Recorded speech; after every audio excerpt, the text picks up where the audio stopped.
यदि सारा व्यापार मुझ अकेले का होता तो कितना अच्छा होता, ना कि रतन को लाभ का आधा हिस्सा देना पड़ता, जबकि वो करता धरता कुछ भी नहीं है। किसी तरह अब इससे छुटकारा पाना ही होगा।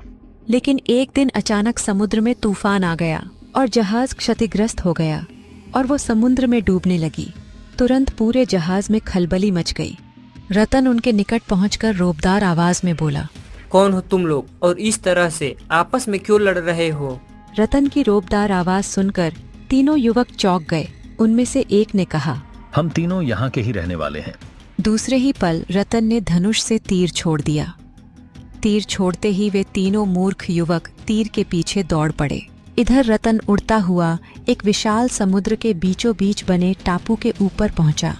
वाह, कितना सुंदर टापू है, यहाँ उतरना चाहिए। कोई नहीं जानता कि वो कहाँ, कब और कैसे चली जाती है, जबकि सुबह ही वे अपने बिस्तर पर मिलती है।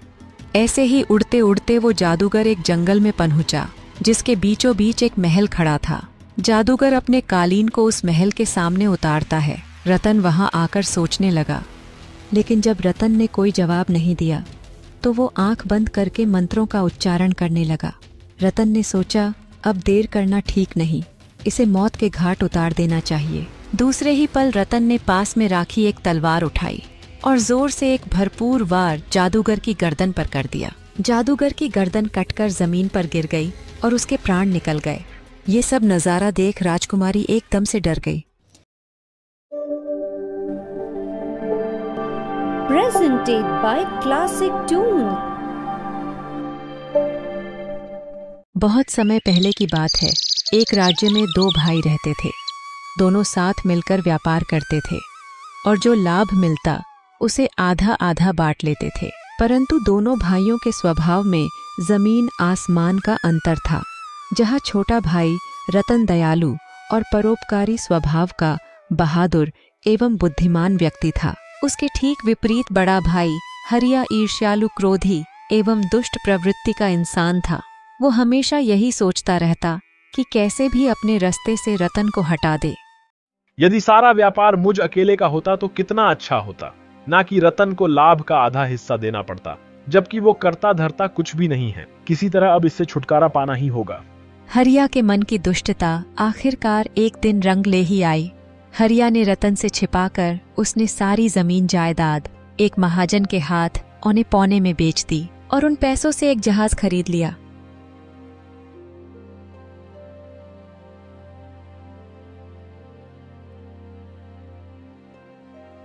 बस अब जिस दिन रतन व्यापार के सिलसिले में बाहर जाएगा, मैं सारा कीमती सामान अपनी जहाज पर लाद कर दूर किसी अन्य देश में चला जाऊंगा और वहां कोई अच्छा सा व्यापार स्टार्ट कर आराम की जिंदगी गुजारूंगा।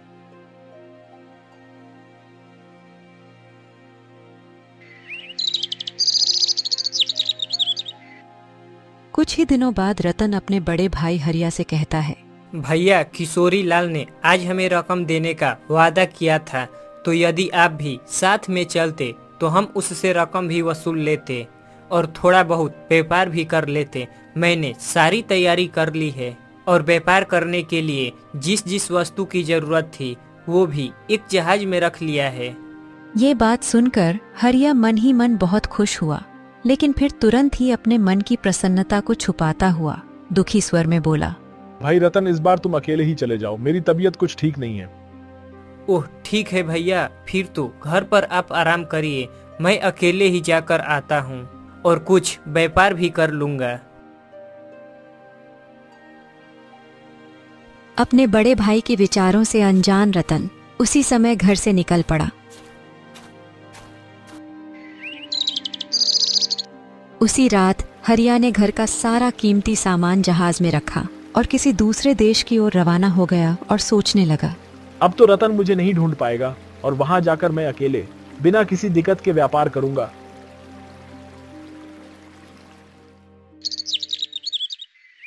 दूसरे दिन जब रतन घर वापस लौटा तो उसने देखा कि उसके घर के सामने नगर का सेठ खड़ा था।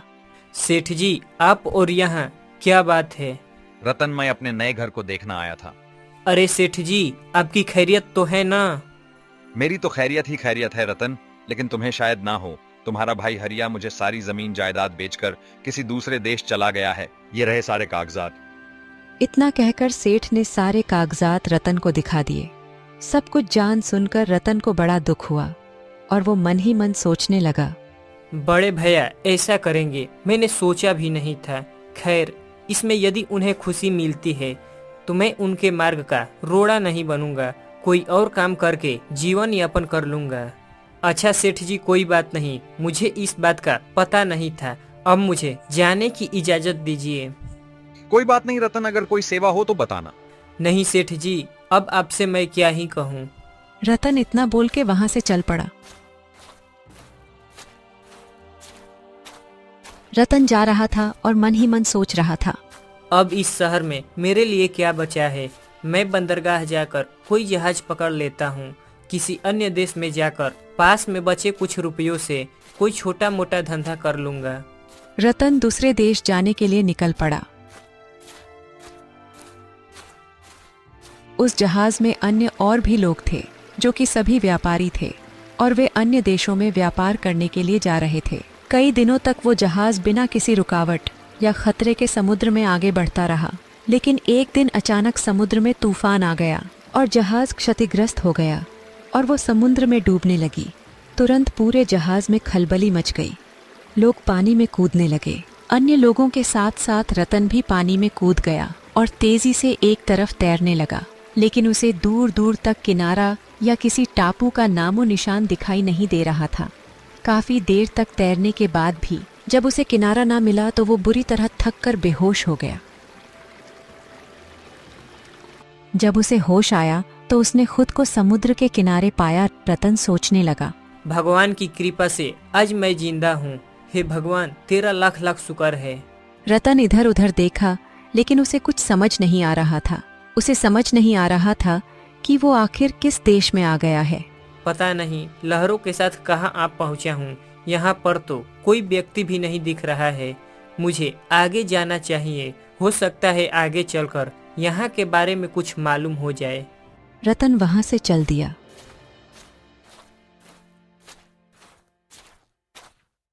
काफी देर तक चलते रहने के पश्चात उसे एक पेड़ के नीचे 3 युवक आपस में लड़ते झगड़ते हुए दिखाई दिए।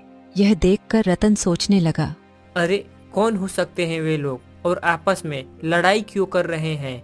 चलकर मालूम करना चाहिए। रतन उनके निकट पहुंचकर रोबदार आवाज में बोला, कौन हो तुम लोग और इस तरह से आपस में क्यों लड़ रहे हो? रतन की रोबदार आवाज सुनकर तीनों युवक चौंक गए। उनमें से एक ने कहा, हम तीनों यहाँ के ही रहने वाले हैं। हमारे पिता का स्वर्गवास हो गया है। उनके पास एक जादू की पगड़ी है जिसे पहनकर कोई भी अदृश्य हो सकता है। एक कालीन है जिसको जादू के कोड़े से मारकर उड़ाया जाता है। मैं इन तीनों में सबसे बड़ा हूँ कि बिना कोड़े के कालीन नहीं उड़ सकता और कालीन के बिना पगड़ी से अदृश्य नहीं हुआ जा सकता। इसीलिए एक ही आदमी को तीनों चीजें मिलनी चाहिए। मैं बड़ा हूँ इसलिए मुझे ही वे तीनों वस्तुएं मिलनी चाहिए, लेकिन ये दोनों नहीं मानते। इसीलिए हमें आपस में फैसला करने के लिए इस वीराने में आना पड़ा है। मैं सबसे छोटा हूँ। मुझे पिताजी सबसे ज्यादा प्यार करते थे, इसलिए सब चीजें मुझे ही मिलनी चाहिए। तभी तीसरा भाई गुस्से से आग बबूला होते हुए बोला, खामोश रहो मूर्खो।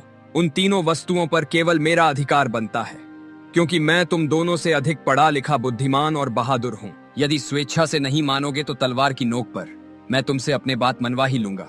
तीनों भाई की ऐसी हालत देख रतन को समझते देर नहीं लगी कि वास्तव में वे तीनों ही मूर्ख हैं।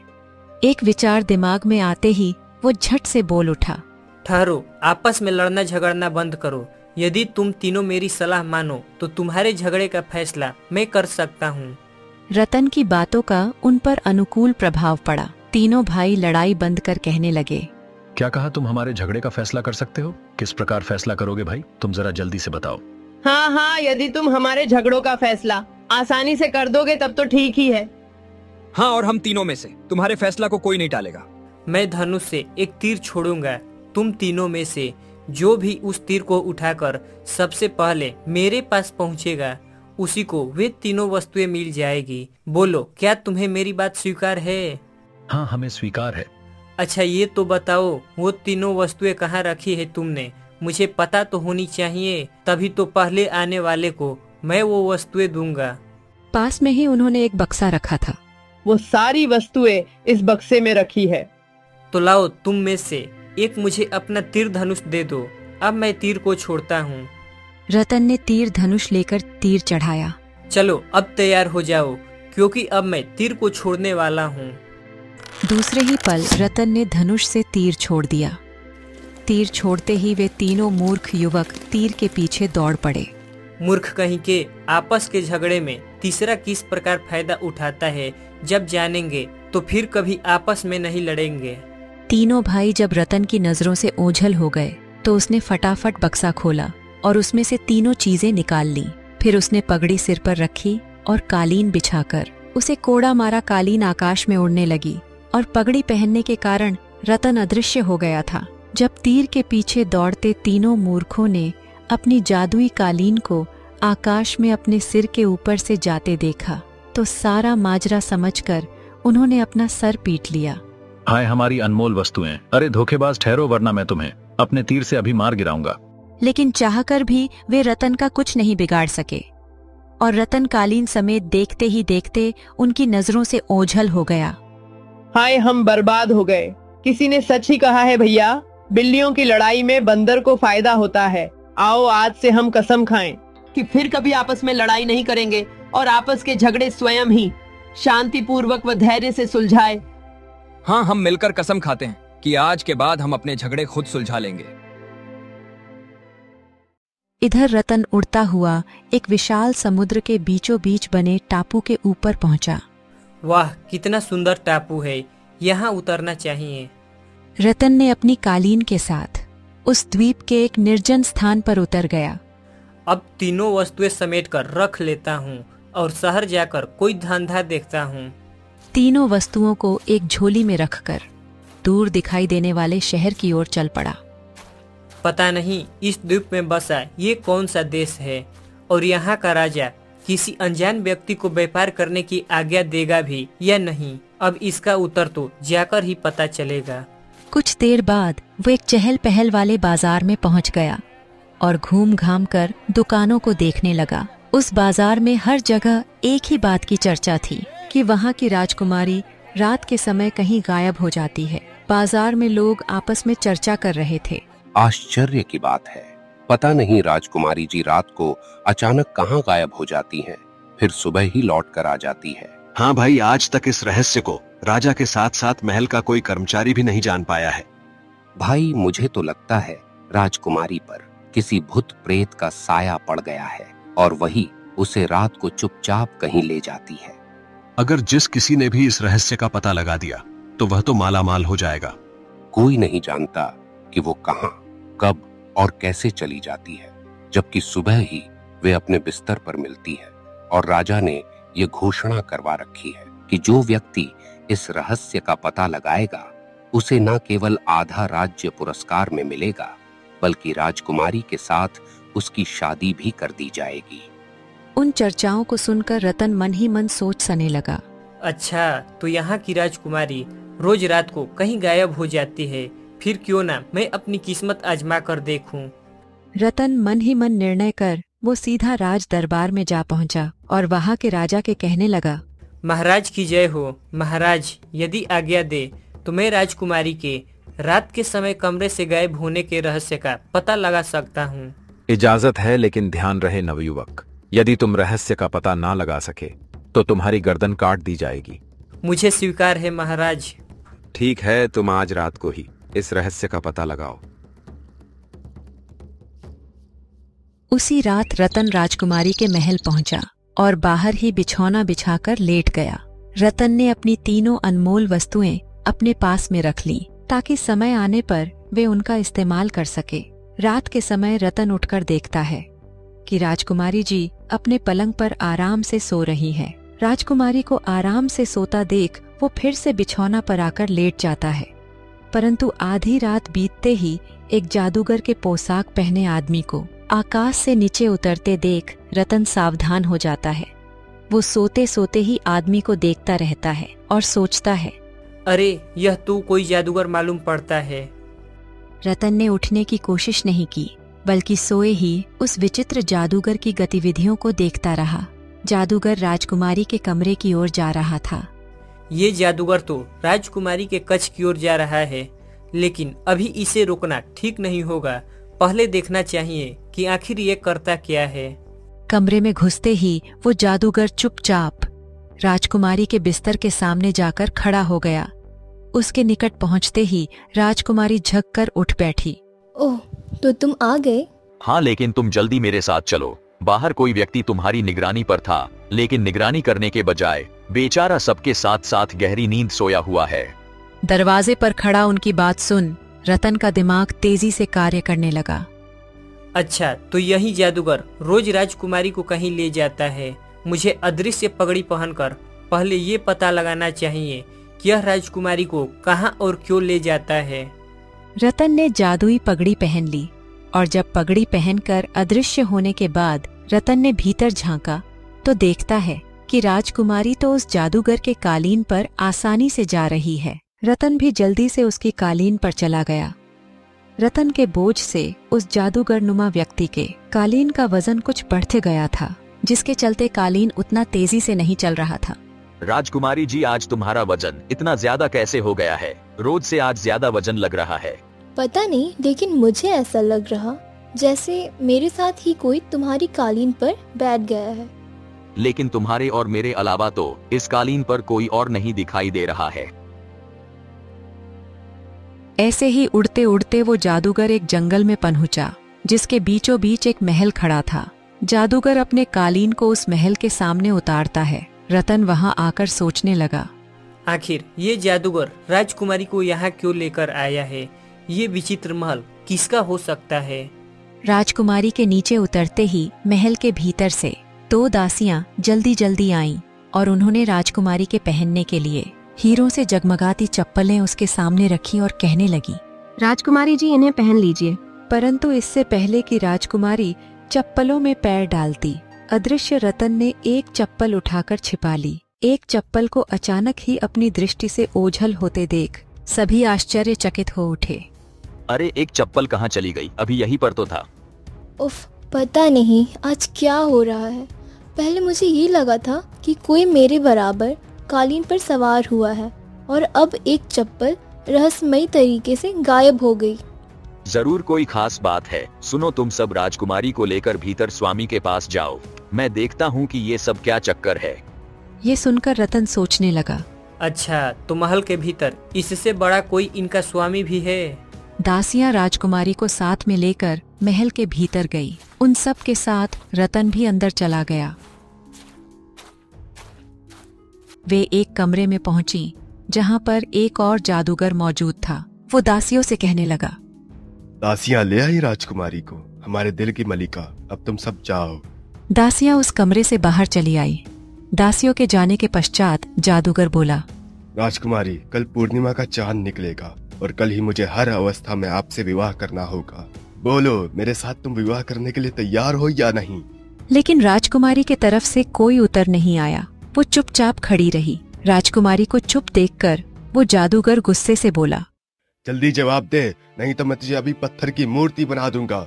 जल्दी मेरे प्रश्न का उत्तर दे। तभी रतन ने जादूगर के मुंह पर एक जोरदार थप्पड़ मारा, जिससे जादूगर चिल्लाकर बोला, ये कौन दुष्ट है जिसने मुझे थप्पड़ मारने की कोशिश की?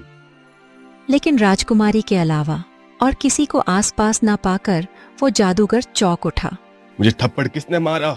जरूर कोई अदृश्य रूप में यहाँ मौजूद है। सुनो, तुम जो कोई भी हो, मेरे सामने आ जाओ, वरना मैं तुम्हें अपनी तंत्र विद्या से अपने सामने लाऊंगा और तुम्हारी बोटी बोटी नोच डालूंगा। लेकिन जब रतन ने कोई जवाब नहीं दिया तो वो आंख बंद करके मंत्रों का उच्चारण करने लगा। रतन ने सोचा, अब देर करना ठीक नहीं, इसे मौत के घाट उतार देना चाहिए। दूसरे ही पल रतन ने पास में राखी एक तलवार उठाई और जोर से एक भरपूर वार जादूगर की गर्दन पर कर दिया। जादूगर की गर्दन कटकर जमीन पर गिर गई और उसके प्राण निकल गए। ये सब नजारा देख राजकुमारी एकदम से डर गई। हे भगवान, ये सब क्या हो रहा है? किसने जादूगर को मारा है? मेरी रक्षा करो भगवान। रतन उसी वक्त अदृश्य रूप में ही बोला, अब यहाँ रुकना खतरे से खाली नहीं है। राजकुमारी जी, जल्दी आप मेरे साथ चलिए। इतना बोलकर रतन ने अपनी कालीन निकाली और जमीन पर बिछा दिया। राजकुमारी जी, आइए मेरे साथ, जल्दी से इस कालीन पर आ जाइए। रुको, लेकिन पहले मुझे ये बताओ कि तुम कौन हो और तुमने इस जादूगर को क्यों मारा? राजकुमारी जी, इन सब के बारे में हम अपने महल पहुंचकर बात करेंगे। बस इतना समझ लीजिए कि मैं आपकी रक्षा के लिए आया था यहाँ पर। इसके बाद रतन राजकुमारी के साथ महल से निकलकर आकाश में उड़ने लगा। आकाश में उड़ते हुए राजकुमारी मन ही मन सोचने लगी, पता नहीं इस जादुई कालीन पर अदृश्य रूप में कौन है मेरे साथ और मुझे कहाँ ले रहा है। दोनों सही सलामत वापस आ गए।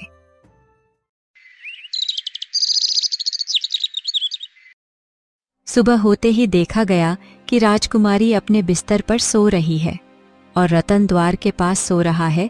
तभी एक सैनिक कहने लगा, अरे राजकुमारी और ये युवक तो सकुशल यहाँ मौजूद हैं, जबकि रात को दोनों ही गायब हो गए थे। हाँ, इस युवक को उठाओ, अब तो सारा माजरा यही बता सकता है। उन्होंने रतन को जगाया और कहने लगे, क्यों भाई, कल रात राजकुमारी के साथ साथ तुम भी कहाँ गायब हो गए थे? आखिर बात क्या है? सब कुछ बताऊंगा, लेकिन महाराज के सामने। हाँ हाँ, चलो राज दरबार में, महाराज तुम्हारा ही इंतजार कर रहे हैं। सैनिक रतन को लेकर राज दरबार में पहुंचे। रतन को देखकर महाराज कहने लगे, बताओ युवक, क्या तुमने पता किया कि राजकुमारी रोज रात को कहाँ गायब हो जाती है, रात भर कहाँ रहती है और फिर सुबह कैसे सही सलामत वापस अपने कमरे में पहुंच जाती है?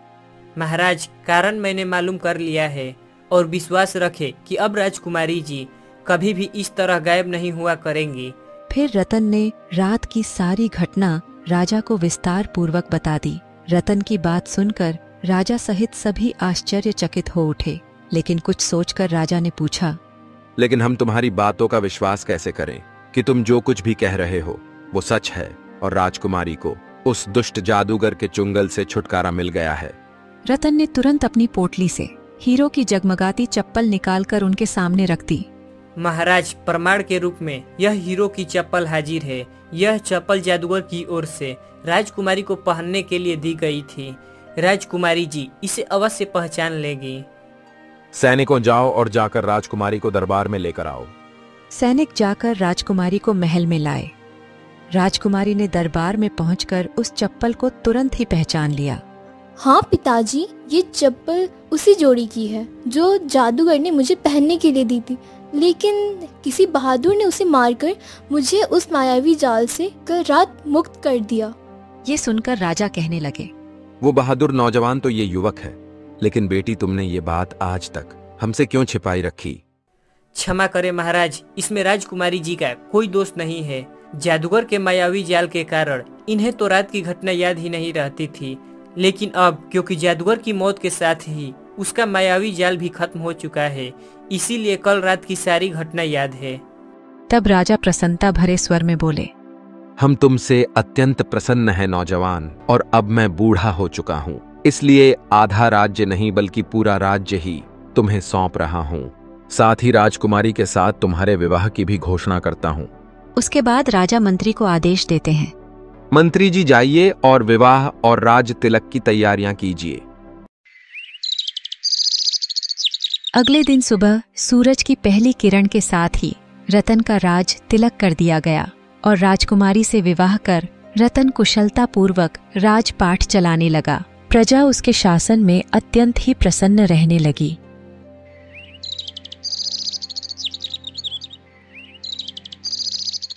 एक दिन की बात है जब दरबार लगा था कि कुछ सिपाही एक आदमी को पकड़कर उसके सामने लाए और कहने लगे, महाराज, यह व्यापारी बिना आज्ञा के हमारे देश में व्यापार कर रहा है। हमारे कानून के अनुसार इसे सजा के रूप में मौत दी जाए।